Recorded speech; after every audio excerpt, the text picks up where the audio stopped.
Is it recording? I think so. Hi everyone, welcome to my YouTube channel, Tesla Lamping. If you like the videos, make sure to leave comments, subscribe, hit the like button, share. But most of all, today I need to talk about my mistakes and overtrading, basically. I didn't think I traded this much today, but my screen doesn't lie. And I need to admit that I had better discipline while I was paper trading than I am live trading. And as a tweet I just read mentioned, small losses add up too. If small gains can add up over time and you grow your account exponentially, then small losses add up just the same. And so while I was looking over my account, I am down roughly $250, I think, overall. Not too bad, especially since I've been trading for a month or two now. But I need to do better. And when I upload it to TraderSync, it's showing that I am good when I dip by morning panics. Breakouts I'm not doing the best on, which I'm kind of forcing those a little bit. I've been wrestling with my kid. He is 1 year old and acting like a terrible 2-year-old right now, so if he doesn't get everything that he wants, it is the worst fit ever. I'm sure there's kids that are way worse. He just screeches and, I don't know, kid stuff. And so he gives me a headache when I'm trying to trade. I must admit, here I'm trying to give him all the stuff and keep him entertained. I'll do it all this stuff, and then here I'm trying to trade with one hand and then give him all this stuff. I'm trying to have my mom occupy him. The puppy's trying to entertain him. I got a new English Mastiff puppy, my first one ever, and he's a big pup, but he's the runt of the litter. So it's like having two kids. And oh my gosh. But right now, I'm taking responsibility because obviously I am doing the trades. He's not the one pressing buttons, but man, I kind of wish miss when he slept most of the time, and I could just spend like 10 to 17 more hours just studying video lessons. I have the extra time because I'm not exhausted to make my watch list. I haven't been posting my watch list so much because I keep getting messages from people wanting to see my watch list, what picks they should get, what stocks they should trade, and I don't want anyone following my trades, especially with me over trading like this. I just need to honestly probably take a break and just study and get back to this market, especially since I came into this as the big coronavirus stocks that were going like 20, 40, I don't even remember the ridiculous run-ups. It was just insane. And by the time I got here and started looking at everything, I was having just issues, and they're just piling up, and now I'm over trading. I'm trying to make back losses that I feel like I shouldn't have had in the first place, just because I was unprepared by not knowing my software and all the little ins and outs of things. And so also my favorite pattern, OTC, first green days closing near their highs with a news catalyst, or the multi-day runs with the breakouts. that are gapping up the next day, they haven't been very popular because they're gapping down. And I'm not the best at finding stocks that are breaking out, and so I would buy the dips before after they spiked into the close. They dip and then they'd spike again, and I'd hold overnight and then sell into the even bigger spike in the morning. Well, that I haven't been paying much attention to because, first of all, I don't even use big enough size to make up for commissions necessarily because my positions are so small. And that the commissions were eating away my paper trading account. So now with me being so off, I tried trading DECN, it was, in the last video that I posted on Profitly. So make sure you're subscribed to Profitly. I will post a link below, and that way you can view the videos and you can see what I'm talking about. But DECN, I dip bought it right before that massive panic, but luckily I cut losses quickly. But the commissions ate me alive. My poor execution, not realizing that I was going to have that mass panic, ate me alive. Well, I cut my losses quickly, so at least I did something right. But the trades that I'm doing today, I made a small profit on MDGS. They were small gains. MDGS. It was pre-market, and it's a pattern I've been watching for quite a while. I was thinking that it would spike back up to possibly the highs of yesterday, especially since it had some volume. It didn't close the best, but I figured it had potential, especially how they've been spiking, holding, and then spiking. And it basically did the same thing today. And it was holding along this line. I wasn't even looking at it at this point. It was holding up right here, and this is where I was originally wanting to buy. And it's a pre-market strategy I've been studying for a little while now, but I still hesitate because a lot of what Tim says is don't worry, don't focus too much on pre-market, but if the opportunity is there, take it, and if you're comfortable with it, do it. But I was a little bit hesitant. I wanted to get in right here, but then I'm like, okay, if it breaks out of here, But then after it got so high and I finally entered around this area, it's like, well, shoot, now it's up to the highs, and it could go up, but it could go down. But that's with any stock. That was stupid to say, but still, if it breaks out above, it's just questionable, especially with the lack of volume right here. And there was some news, but there's a collaboration agreement. That's why I thought it could spike, but of course nothing's guaranteed. And I just locked in profits. I didn't reach the top. I was so quick. It was just 255 to 260 because I had chased already. And then I didn't even look for the spike out here because I was on to another trade, VXRT. Oh my goodness, this one really, I have been watching this stock for over a week, and I was waiting for the breakout. It was a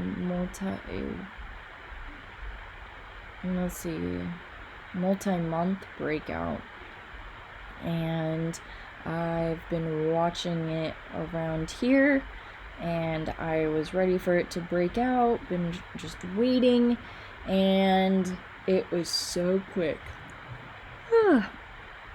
It happened just so fast. I was waiting for it to break out up here, but I was already looking at another trade, and it took me a second to find this one, so I missed all this, and then it was into 240s. I think I tried buying it at 249, because that's when another resistance or breakout point would have been. And then I sold I missed 249. Sorry. I missed the 340s and chased it into 372.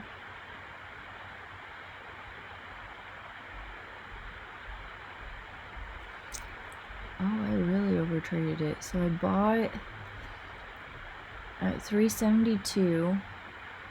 I sold at 378. I bought more at 408. And then I sold for a loss at 396. Okay, so 372.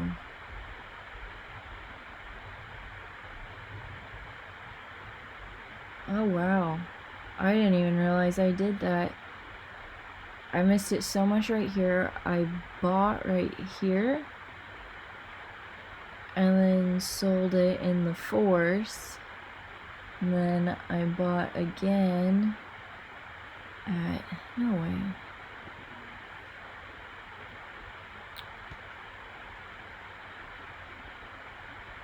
Yeah, I bought at 408. 397. Okay, so I didn't even wait for it to come back down here, which you're supposed to. You're supposed to wait for a big panic.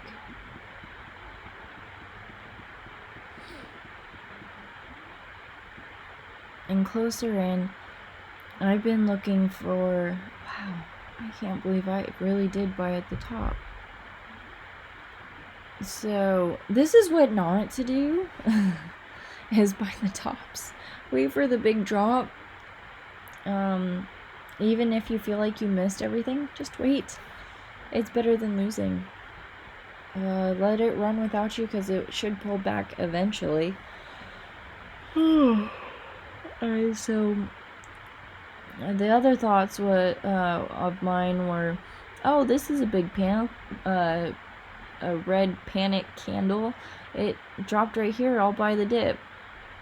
But it was just a stupid trade all around, and I should have let it come back here to retest the this support level, and then potentially buy after it's held this for several minutes, and then it breaks out again, because as you can see throughout here, this is kind of the lows except for over here, which I'm just overtrading. I missed this breakout, and then I got panicky, I guess, and then overtraded, ended up losing the gains, the single that I won this morning, and then I'm like, oh, well, CODX always panics and then spikes, so I went running over to CODX, and was stupid on that one too, because if it panics, it's typically right in the morning where I can play it. Or you definitely, these are the panics that you want to be looking for, max panics. And then it provides such a better opportunity, and I have no excuse. I've studied enough video lessons to know this by now, and I've seen this several times now, that that's what you want to initially look for. But it's not an exact science, so that's what kind of gets me, because you just want to wait for max panic. When in doubt, stay out. I mean, do you really want to risk all this? I mean, right here, I suppose it's holding the highs, but then there's this panic. Do you really want to risk it?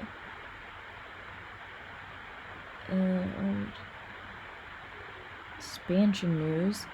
Oh, it doesn't even have fresh news. But I bought in here and it was just stupid. I shouldn't have done it.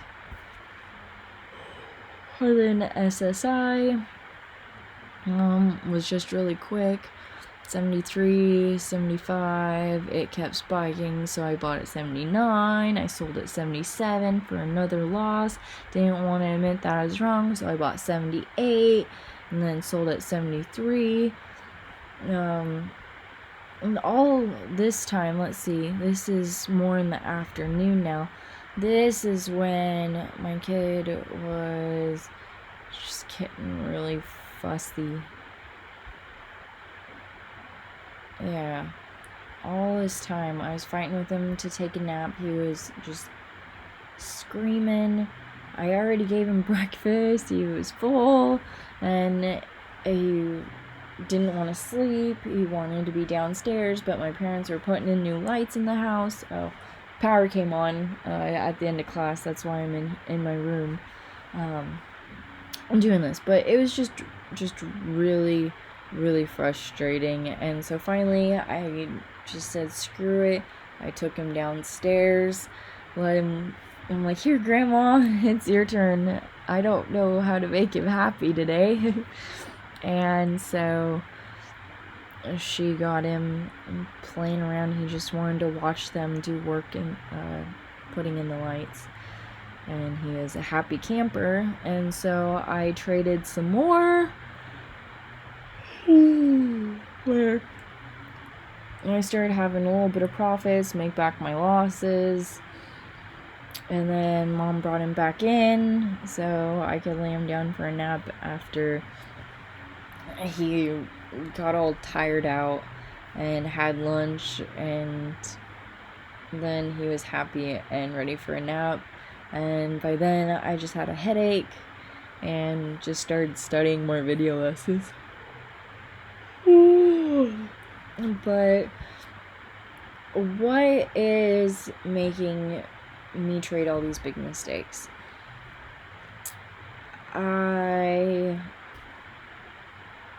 If I honestly knew, I wouldn't be making them. Just throwing that out there. But I guess I could say that there's the FOMO for missing all these trades because of my schedule. I need to focus. I need to learn to adapt with my kid being more active at the moment. Well, I mean, he's gonna only get even busier, but I need to focus a little bit more on trading pre-market, market open, time frame, not worry about missing breakouts right now, and make my watch list in the evening. So I guess basically in the mornings are the only time that I have to trade right now, with being so busy and needing to study because I want to get more video lessons in. I used to be able to study for roughly at least 10 hours a day, and it's been reduced to maybe 6 or 8 hours if I'm lucky. And it's just a little frustrating, especially having, well, my life hasn't changed. I still have all this time, but I also don't, because I'm just busy teaching my kid. And yeah, so I have a cash account, so I'm not under the PDT rule. So what I'm trying to do is really work on my discipline. I'm trying to limit myself to only morning panic dip buys right now, and morning panic dip buys on stock that's gone spiked for 1, 2, 3 a week, 1, 2, 3, 4 days a week, with news See, I shouldn't even be questioning it. I've been watching so many video lessons, and right now it's on short selling. So I'm learning all that stuff, but I need to really focus on the morning panic dip buys. Basically, stocks that have been running for a while, and they're due for a panic. So I'm watching INSG since it's up there, NAT, IBIO. See, these are the chart patterns that I'm really looking for, and I miss these, and I'm just frustrated by it, but it's done and over with, so I need to get over that. But it's spiking again, and I'll be looking for the panic, even though this is where I would typically look for a second green day, maybe morning spike, but with this market, the second green days haven't necessarily been working out, so I'll be looking for a panic to dip buy into. And this is just where the adapting needs to come in, because there's another first green day, a little unusual volume where I typically hold for another spike in the morning, but I just haven't had any luck with those, which I haven't necessarily been trying since I've been watching all of them panic the next morning lately. And so I'm just trying to adapt. And I have quite a few stocks up, and probably way too many stocks up right now. And like this one was a great morning panic to dip buy into, probably the safest stock out of all of them that I was watching, and I completely missed it. And it was beautiful. It was down 20%, 40%, and I just missed it. And so I'm watching VISL for it to panic, which I'll probably put that one in front of there. I'll get this all organized tomorrow, or tonight, sorry. And like YTEN's already gone down, which it could go down again. But basically I'm making plans for all of the stocks up here to have a morning panic. Not saying they will. They could spike, they could do nothing. But these are just what I'm watching for potential big morning panics to dip buy into. And I'll be, not DECN, but I'll be watching these. And hopefully there will be a morning panic to dip buy into. This will help me get into consistent and disciplined mindset, where if I'm only focusing on morning panic dip buys, it's safer. Nothing's safe in the stock market, but it's safer, and if it doesn't panic or spike, maybe I won't buy it. And once the plays are over in the morning, I'll keep the stocks going maybe, and just be focusing on video lessons like I was doing. But anyways, that's kind of my mindset. As you can tell, it's not clear and precise like it should be. I'm also thinking about one of these days just exiting all of the stocks I'm watching, starting fresh, and I just need to figure something out.